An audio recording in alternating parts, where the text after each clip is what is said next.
Hey Mike, I just ran these things and warmed them up, and as I had mentioned, the second barrel butterflies are not closing.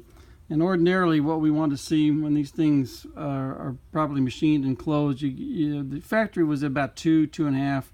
We get them down to 1.5, and that's a measure of how little air is being processed through here, because these things have to idle, as you well know, on the first barrel of each carburetor.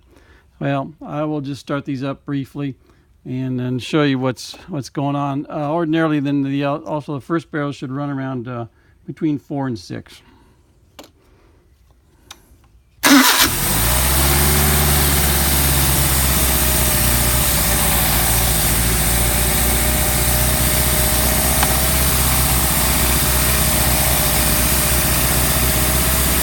Okay, that's running at 12, and this is completely closed.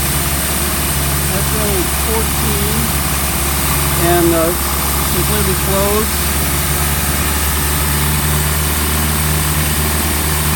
And over here,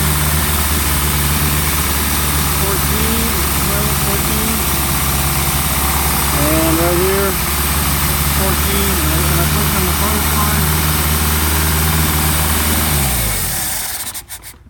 In addition to that, the accelerator pump nozzles are dripping, and that's due to this check valve in here and or the check valve that's in the float bowl of the carburetor. I'm sorry that you went to all the trouble to machine these things, but unfortunately the machine work was not done well enough and to tight enough specifications, and that's all there is to that.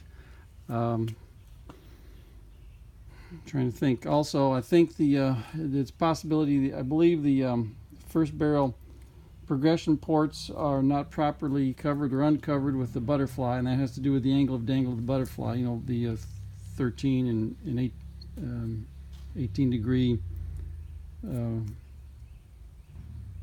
angle of dangle on the edge of the butterfly here. So. Kind of stumbling here, struggling a little bit. I just don't think there's any hope for these per carburetors, except to just redo the machine work. Wish I could help more.